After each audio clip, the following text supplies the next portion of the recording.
കഴിഞ്ഞ ദിവസം നടന്ന തിരുവനന്തപുരം കോർപ്പറേഷനിലെ CPM-ന്റെ ഗുണ്ടായിസം, അതിൽ എന്താണ് പോലീസ് സ്വീകരിച്ച നടപടി? ആ വാർത്തയിലേക്കാണ് ആദ്യം പോകുന്നത്. തിരുവനന്തപുരം കോർപ്പറേഷനിലെ കയ്യാങ്കളിയിൽ കേസെടുത്ത പോലീസ്. BJP കൗൺസിലർ ശ്രുതിയുടെ പരാതിയിൽ പോലീസ് കേസെടുത്തിട്ടുണ്ട്. CPM കൗൺസിലറുടെ പരാതിയിൽ ആക്രമണത്തിനിരയായ മേയറുടെയും ഡെപ്യൂട്ടി മേയറുടെയും പേരിലും കേസെടുത്തിട്ടുണ്ട് എന്നുള്ളതാണ്. വിനീഷിലേക്കാണ് പോകുന്നത്. വിനീഷ്, അതായത് പോലീസ് ഈ വിഷയത്തിൽ ഒരു ഇരട്ടത്താപ്പ് സ്വീകരിക്കുന്നു എന്നുള്ളത് കൂടി നമ്മൾ ചേർത്ത് പറയണമല്ലോ. കാരണം ശ്രുതിയുടെ പരാതിയിൽ കേസെടുത്തിട്ടുണ്ട്. തീർച്ചയായും അത്തരത്തിലുള്ള അക്രമ സംഭവങ്ങളാണ് ഇടത് കൗൺസിലർമാർ എന്തിന് പുറത്തുനിന്ന് ആളെ എത്തിച്ചു പോലും നടത്തിയ അക്രമ സംഭവങ്ങളായിരുന്നു. പക്ഷേ എങ്ങനെയാണ് ഈ പരിക്കേറ്റ ആശുപത്രിയിൽ കഴിയുന്ന മേയർ ഈ കേസിൽ പ്രതിയായത് എന്നുള്ളത് മാത്രം മനസ്സിലാകുന്നില്ല. വിനീഷ്, എങ്ങനെയാണ് ഈ പോലീസിന്റെ നീക്കങ്ങൾ?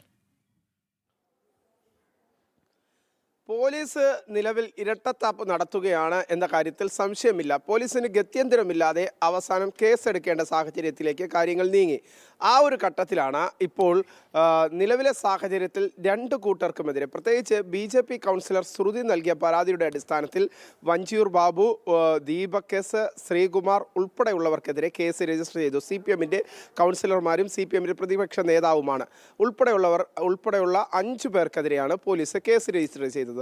പക്ഷേ അതേ ഘട്ടത്തിൽ തന്നെ പരിക്കേറ്റ മേയർക്കെതിരെയും ഡെപ്യൂട്ടി മേയർക്കെതിരെയും മറ്റ് 8ഓളം കൗൺസിലർമാർക്കെതിരെ BJP കൗൺസിലർമാർക്കെതിരെയും പോലീസ് കേസ് രജിസ്റ്റർ ചെയ്തിരിക്കുകയാണ്. CPM-ന്റെ കൗൺസിലർ സിന്ധു നൽകിയ പരാതിയിലാണ് ആ ഒരു കേസിൻ്റെ രജിസ്ട്രേഷൻ നടന്നിരിക്കുന്നത്. അതേസമയം മറ്റൊരു കാര്യം സൂചിപ്പിക്കേണ്ടത്, ഇതിൽ ഇരട്ടത്താപ്പ് നടക്കുന്നു എന്നതിൽ ഏറ്റവും പ്രധാനമായി നമുക്ക് മുൻനിർത്തി അല്ലെങ്കിൽ അത്തരത്തിൽ നമുക്ക് പരിശോധിക്കുമ്പോൾ മനസ്സിലാക്കാൻ സാധിക്കുന്നത് ഒരു പ്രധാനപ്പെട്ട കാര്യം, മേയർക്ക് നേരെയാണ് ആക്രമണം നടന്നത്. പ്രത്യേകിച്ച് മേയറുടെ ഓഫീസിന് മുന്നിലേക്ക് ഒരു കൂട്ടം CPM കൗൺസിലർ അക്രമാസക്തരായി എത്തുന്നു. മേയർ ഓഫീസിലേക്ക് കയറാൻ ശ്രമിക്കുമ്പോൾ മേയറെ ഓഫീസിൻ്റെ നമുക്ക് ദൃശ്യങ്ങളിൽ കാണാൻ സാധിക്കും. മേയർ ഓഫീസിൻ്റെ വാതിലിൻ്റെ ഡോർ തുറക്കാൻ ശ്രമിക്കുമ്പോൾ മേയറെ കയ്യേറ്റം ചെയ്യുകയാണ് പല കൗൺസിലർമാർ. അത് ദൃശ്യങ്ങളിൽ കൃത്യമായി തന്നെ കാണാൻ സാധിക്കുന്നു. മേയറെ പിടിച്ച് താഴേക്ക് തള്ളിയിടാൻ ശ്രമിക്കുന്നു, മേയറുടെ കാലിൽ വലിക്കുന്നു, ഡെപ്യൂട്ടി മേയർക്കെതിരെയും അതിക്രൂരമായ ആക്രമണം നടത്തുന്നു. ഇങ്ങനെയൊക്കെയുള്ള ദൃശ്യങ്ങൾ പുറത്തു വന്നിട്ടും നിലവിലെ സാഹചര്യത്തിൽ പോലീസ് എടുത്തിരിക്കുന്ന നടപടിയാകട്ടെ ഇരു കൂട്ടർക്കുമെതിരെ, പ്രത്യേകിച്ച് BJP കൗൺസിലർമാർക്കെതിരെയും CPM-ന്റെ കൗൺസിലർമാർക്കെതിരെയും കേസെടുത്തിരിക്കുന്നു. പോലീസ് ഇത്തരത്തിൽ മുഖം രക്ഷിക്കാനുള്ള ഒരു തരത്തിലുള്ള ഒരു ഇടപെടൽ പോലീസിൻ്റെ ഭാഗത്തുനിന്നുണ്ടാകുന്നു എന്നതാണ് ഈ വിഷയത്തിൽ നമുക്ക് മനസ്സിലാക്കാൻ സാധിക്കുന്നത്. ഒപ്പം തന്നെ എടുത്തു പറയേണ്ടത്, നിലവിൽ കഴിഞ്ഞ ദിവസം തന്നെ സമൂഹ മാധ്യമങ്ങളിൽ മുൻ മന്ത്രിമാരായ കടകംപള്ളി സുരേന്ദ്രൻ്റെ പ്രസംഗവും ഒപ്പം തന്നെ V. ശിവൻകുട്ടിയുടെയൊക്കെ അടക്കമുള്ള പ്രസംഗങ്ങൾ പുറത്തു വന്നിരുന്നു. അതിലൊക്കെ പ്രകോപനപരമായ തരത്തിലുള്ള ഒരു പ്രസംഗം തന്നെയായിരുന്നു കടകംപള്ളി സുരേന്ദ്രനും V. ശിവൻകുട്ടിയും നടത്തിയത്. ആ പ്രസംഗങ്ങളുടെ അടിസ്ഥാനത്തിൽ ഈ ഒരു വിഷയത്തിൽ, പ്രത്യേകിച്ച് കോർപ്പറേഷനുമായി ബന്ധപ്പെട്ട വിഷയത്തിലായിരുന്നു ഇവരുടെ പ്രസംഗങ്ങൾ. ആ പ്രതിഷേധ പരിപാടി നടക്കുന്ന സമയത്തായിരുന്നു ഇത്തരം പ്രസംഗങ്ങൾ മുൻ മന്ത്രിമാരായ ഇരുവരും നടത്തിയത്. ഇവർക്കെതിരെയും സ്വമേധയാൽ നിലവിൽ കേസ് പോലീസ് രജിസ്റ്റർ ചെയ്തിട്ടുണ്ട്. ആ കേസ് പോലും രജിസ്റ്റർ ചെയ്തതാകട്ടെ നിലവിലെ സാഹചര്യത്തിൽ ഈ ഒരു പ്രസംഗങ്ങൾ പൊതുസമൂഹത്തിൽ പ്രചരിച്ചാൽ അത് വരും ദിവസങ്ങളിൽ പോലീസിന് തലവേദനയാകും. ആ തലവേദന വരും ദിവസങ്ങളിൽ ഉണ്ടാകാതിരിക്കാനാണ് മുൻകൂട്ടി പോലീസ് സ്വമേധയാൽ ഈ മുൻ മന്ത്രിമാരായ 2 പേർക്കെതിരെയും കേസ് രജിസ്റ്റർ ചെയ്തിരിക്കുന്നത്.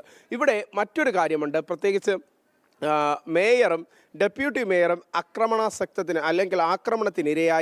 ആക്രമണത്തിനിരയായതിനു ശേഷം അവർ ആശുപത്രിയിൽ പ്രവേശിപ്പിക്കുന്നുണ്ടാണ്. ആ ഇരുപേർക്കുമെതിരെയും പോലീസ് കേസെടുത്തതിന് പിന്നിലുള്ള രാഷ്ട്രീയ ഗൂഢാലോചനയാണ് അന്വേഷിക്കേണ്ടത് എന്ന ആക്ഷേപമാണ് ഇപ്പോൾ BJP പ്രധാനമായി ഉന്നയിക്കുന്നത്. കാരണം CPM-ന്റെ ഒരു കൂട്ടം കൗൺസിലർമാർ അക്രമാസക്തരായി എത്തുന്നു. മേയർക്കെതിരെയും ഡെപ്യൂട്ടി മേയർക്കെതിരെയും മറ്റു BJP കൗൺസിലർമാർക്കെതിരെയും ആക്രമണം അഴിച്ചുവിടുന്നു. ആ ദൃശ്യങ്ങൾ കൃത്യമായി നമുക്ക് അത് കാണാൻ സാധിക്കുന്നു. ഒപ്പം തന്നെ മേയറുടെ ഓഫീസിൽ കാണാനെത്തുന്നവരെ പോലും തിരിച്ചു പറഞ്ഞയക്കുന്നു. ഇവിടെ മേയറില്ല, ഏത് മേയറാണുള്ള എന്ന ചോദ്യങ്ങളൊക്കെ ഉന്നയിച്ചുകൊണ്ട് സാധാരണക്കാരായ ജനങ്ങളെപ്പോലും മേയറുടെ ഓഫീസിൽ നിന്ന് പറഞ്ഞയക്കുന്ന ഒരു സാഹചര്യം. അങ്ങനെ മേയറുടെ പ്രവർത്തനങ്ങൾ പൂർണ്ണമായി സ്തംഭിപ്പിക്കാൻ CPM കൗൺസിലർമാർ അക്രമാസക്തരായി ശ്രമിക്കുമ്പോൾ ആ ഒരു ഘട്ടത്തിലാണ് കൗൺസിലർമാരും ഡെപ്യൂട്ടി മേയറും ഉൾപ്പെടെയുള്ളവർ മേയറുടെ ഓഫീസിലേക്ക് എത്തുന്നത്. അവിടെ വെച്ചാണ് ഇവരെ CPM കൗൺസിലർമാർ ആക്രമിക്കുന്നത്.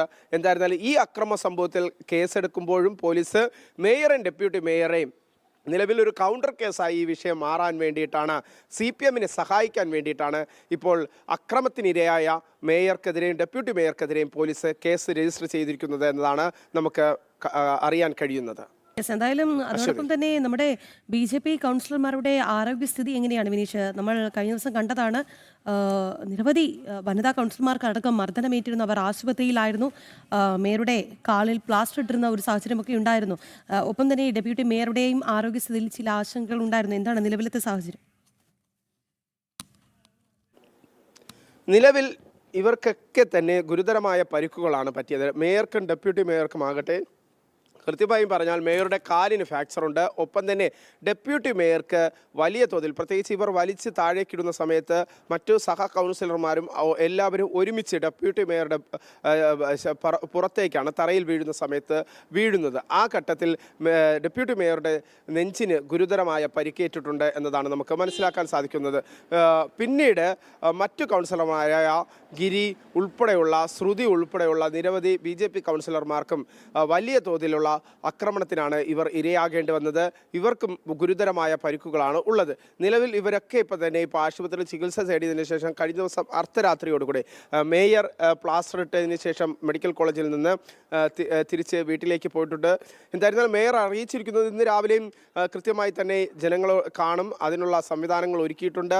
മേയർക്ക് മുന്നിൽ എല്ലാവർക്കും എത്താം. ഇന്നും തുടർച്ചയായി മേയറുടെ ഓഫീസ് ഏത് തരത്തിലാണോ പ്രവർത്തിക്കുന്നത് അതിന് സമാനമായ രീതിയിലുള്ള പ്രവർത്തനം തന്നെയാണ് ഇന്ന് മേയറുടെ ഓഫീസിലുണ്ടാവുക എന്ന് തന്നെയാണ് മേയർ അറിയിച്ചിരിക്കുന്നത്. എന്തായിരുന്നാലും ഇവർക്കൊക്കെ ഗുരുതരമായ പരിക്കുകൾ തന്നെയാണ് ഉള്ളത്. ഈ ഗുരുതരമായ പരിക്കുകളിൽ അല്ലെങ്കിൽ ആക്രമണത്തിൽ ഗുരുതരമായി പരിക്കേറ്റവർക്കെതിരെയാണ് ഇപ്പോൾ പോലീസ് കേസെടുത്തിരിക്കുന്നത് എന്നതാണ് വിരോധാഭാസം. അത് ഈ ഒരു കേസ് കൗണ്ടർ കേസായി മാറുക എന്ന ലക്ഷ്യത്തോടു കൂടി തന്നെയാണ് നിലവിലെ സാഹചര്യത്തിൽ പോലീസ് അത്തരത്തിലുള്ള ഒരു കേസ് രജിസ്റ്റർ ചെയ്ത് മുഖം രക്ഷിക്കാനുള്ള ഒരു ശ്രമവും നടത്തുന്നത്.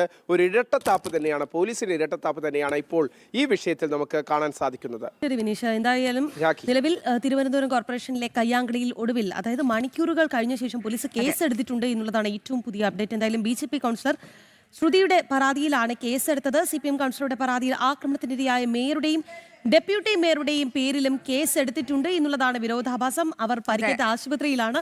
കഴിഞ്ഞ ദിവസം നടന്ന സംഭവങ്ങൾ ദൃശ്യങ്ങൾ സഹിതം മാധ്യമങ്ങളുടെ പ്രേക്ഷകർ കണ്ടതാണ്. എന്തായാലും ഈ മേയറെയൊക്കെ തടഞ്ഞു വെച്ച് ഘരാവോ ചെയ്യുന്ന ഒരു സിറ്റുവേഷൻ ആയിരുന്നു. എങ്ങനെയാണ് മേയർ ഈ വിഷയത്തിൽ പ്രതിയായത് എന്നുള്ളത് മാത്രം മനസ്സിലാകുന്നില്ല. യെസ്, എന്തായാലും നമുക്ക് നോക്കാം അല്ലേ എന്താണ് നമ്മുടെ പോലീസിന്റെ നീക്കങ്ങൾ എന്നുള്ളത്.